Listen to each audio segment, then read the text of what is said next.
Bienvenido amigo Luisón a un nuevo vídeo de este bello juego llamado Ajedrez, donde vamos a hablar del secreto del campeón del mundo, que alcanza un estado mental, recoge una fuerza espiritual, lo vemos concentrándose, cerrando los ojos antes de la partida y sabemos de dónde viene todo eso. Tiene que ver Paddy Upton, un entrenador de cricket profesional, pero que también pues da conferencias sobre el tema. Es un entrenador mental que estuvo con él durante el campeonato del mundo, donde Gukesh ganó el título frente a Dinh Liren y gracias a esas partidas, a ese entrenamiento, ha encontrado Gukesh un poder mental, una capacidad de concentración. Lo vemos cerrar los ojos, ya es una imagen, a veces lo vemos más con los ojos cerrados que con los ojos abiertos durante las partidas. Y sobre todo ese momento antes de la partida donde se calma, hace ejercicio respiratorio, cierra los ojos y sigue los consejos. Eso ya no lo sabemos, habría que contratar a Paddy Upton para conocer cuáles son esos secretos, esas técnicas mentales de concentración casi espirituales, me atrevería a decir, que usa Gukesh. Ayer lo vimos en el torneo Tata Steel haciendo esto durante la partida, con las piezas negras. Con blancas, jugaba Max Warmerdam, jugador durísimo neerlandés, que abría la partida con E4. Y Gukesh juega D6, la defensa moderna. En este momento puede transponer a una Pirc muchas veces a diferentes posiciones, sobre todo si las negras hacen el fianchetto. Pero son las blancas las que se adelantan con el fianchetto. Max Warmerdam juega G3 y después de C5 pues estamos en una siciliana que podría llegar a variantes de la siciliana cerrada si las blancas acaban jugando su caballo a C3. Pero el jugador neerlandés tiene otra idea. Juega el alfil por G2, las negras hacen el fianchetto y juegan con C3. Es decir, una mezcla de siciliana cerrada y a la pin prácticamente con este peoncito en C3 y el fianchetto. Las blancas pueden llevar el caballo a E2, pueden buscar romper en el centro en algún momento con D4. Gukesh, con la tranquilidad que lo caracteriza en esos momentos al principio de la partida, juega alfil G7 y las blancas ya desarrollan su caballo. Después de caballo C6, las blancas ocupan el centro. No le preocupa demasiado a Gukesh, que cambia y viene con su caballo a preparar el enroque.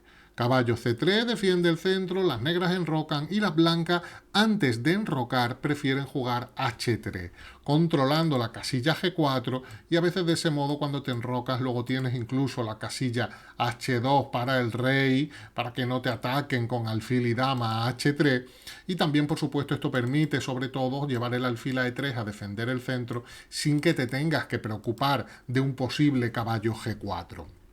Alfil D7, jugada tranquila de desarrollo por parte de las negras, las blancas enrocan y torre B8, con intenciones claras de buscar algún tipo de expansión en el flanco de dama. De momento la posición de las blancas se ve totalmente segura, está realizando un desarrollo armónico, alfil E3 es irreprochable, una jugada de desarrollo que controla el centro. Las negras ahora buscan la expansión en el flanco de dama y B3, una jugada también bastante buena, que cede la casilla A4 o que no la cede porque no estaba el peón en A4, estaba en B2, pero más bien cede una ruta al caballo hacia B2. Es decir, si las negras siguen avanzando, el caballo quedará con la protección del peón en A4, pero luego tiene habilitada una ruta para venir luego por C4, D3, no va a quedar todo el rato en un extremo del tablero. B4, caballo A4 y las negras juegan E6 con claras intenciones de invadir y de controlar el centro. Caballo B2, A5, las blancas bloquean y las negras aprovechan para capturar al paso. Después de torre por A3, las blancas mantienen todavía cierta ventaja, pero lo cierto es que la estrategia de Gukesh en el flanco de dama ha conseguido ganar algunas casillas que pueden ser utilizadas por las piezas. Sobre todo el caballo puede venir a B4. Aparte de que el peón de B3 puede ser una debilidad en algún momento porque está aislado, pero también ocurre lo mismo con el de A5 de las negras en esta posición. Caballo B4, Guqués ocupa ya esa casilla buena para su caballo. Caballo C3, maniobran las blancas hacia el flanco de dama. Y alfil B5, dispuesto a ceder la pareja de alfiles, pero ocupando ya casillas importantes en el flanco de dama y creando amenazas, con lo que las negras buscan ya luchar por la iniciativa. La torre estaba atacada, se retira. Por supuesto, caballo por B5 es la jugada principal en esta posición. Caballo por B5 hubiera sido una decisión muy normal. Torre por B5 y venir con la dama a E2 para dejar paso a la torre hacia A1 o incluso hasta hacia C1. Y bueno, estar ahí atacando y parecería que está todo en orden. Para las blancas era una opción bastante sana. Prefiere torre E1, Warmerdam. Las negras aprovechan para romper inmediatamente en el centro, las blancas cierran el centro ganando espacio y el negro maniobra hacia el flanco de dama. Este momento es importante porque como ha cambiado la situación central, nos hallamos ahora con una estructura que nos resulta familiar, un centro cerrado. Es muy importante detectar el punto de ruptura principal de las negras en esta posición, porque es F6. Porque ahora con ese centro el alfil choca con los peones enemigos, el caballo tiene el juego limitado y toda la estrategia normalmente de las negras en este tipo de posiciones se basa en encontrar el suficiente contrajuego con una ruptura en F6 para combatir el centro, para abrir la actividad de la torre de F8. Esto es bastante típico. Las blancas juegan dama de 2, el alfil se retira, dice Guqués, no has querido cambiar el caballo por el alfil, ya no te voy a dar la oportunidad, y después de torre C1 y torre C8, las blancas intentan organizar las torres. La torre ha quedado en A3 un poco torpe. Las negras juegan con dama B6, viene el juego de maniobra, se han conectado las torres. Caballo A4 molesta a la dama que se va, alfil F1 propone un cambio de alfiles que se produce y es este el momento donde que Guqués elige para realizar la jugada F6, que le va a dar una posición muy ventajosa, porque está abriendo la columna para la torre en el mejor momento, cuando el rey enemigo está precisamente en esa columna. También cuando la dama tiene influencia en el centro, vamos a ver lo importante que es eso. Entonces, la dama, el alfil y la torre se ven claramente favorecidos con la apertura de línea que supone esa ruptura en F6. Incluso el caballo también de D7, con su presión en el centro, gana en fuerza. Una ruptura fundamental para las negras. Después del cambio, el caballo viene a F6, pero como decimos, la fuerza que van a ejercer esas piezas es fundamental. Se produce un cambio, torre por dama por, la torre viene a atacar, y esta jugadita intermedia que es muy fuerte, porque seguramente Warmerdam había pensado que aquí las negras iban a quitar la dama, pero aparece este caballo E4 durísimo. Por supuesto, torre por C8 no sería bueno, porque viene caballo por D2, jaque. Y después de alfil por D2, torre por C8, las negras habrían ganado calidad. Por lo tanto, las blancas tienen que mover la dama y después de dama B8 vemos cómo el caballo, desde que estaba hace un momento en D7, ha mejorado y se ha activado. La presión de la torre por la columna ahora es importantísima. La dama mirando al peón de G3, que de hecho se está amenazando capturar, porque el peón de F2 está clavado por la torre negra.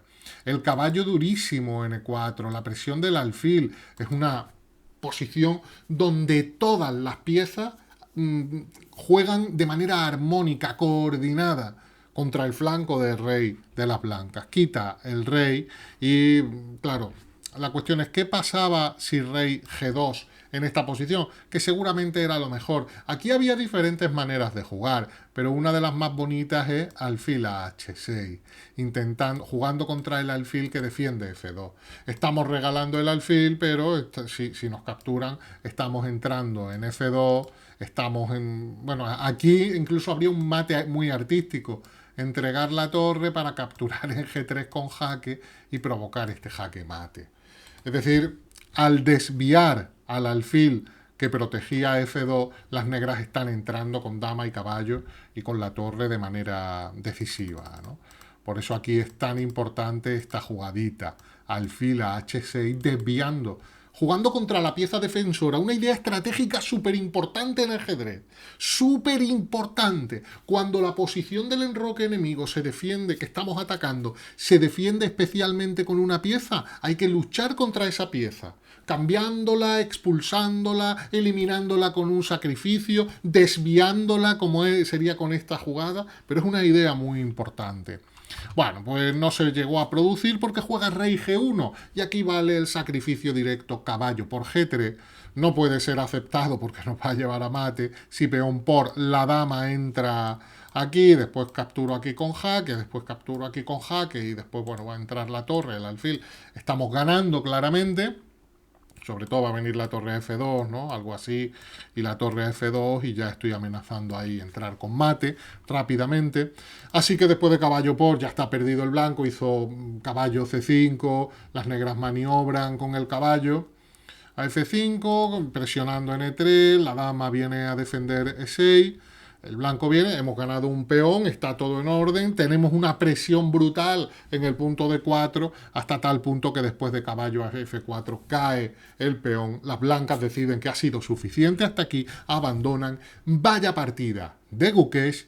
Hemos tratado de descubrir su secreto, parece que está relacionado, hombre, está relacionado con que juega a un nivel de ajedrez brutal, sabe ajedrez, se le da bien, calcula como, bueno, como nadie, pero esa paz espiritual que vemos que busca antes de las partidas, ese trabajo que ha hecho con Paddy Upton, psicológico, esa búsqueda de la concentración y de ese estado mental, bravo por Gukesh, que parece que ha encontrado el secreto para jugar mejor al ajedrez.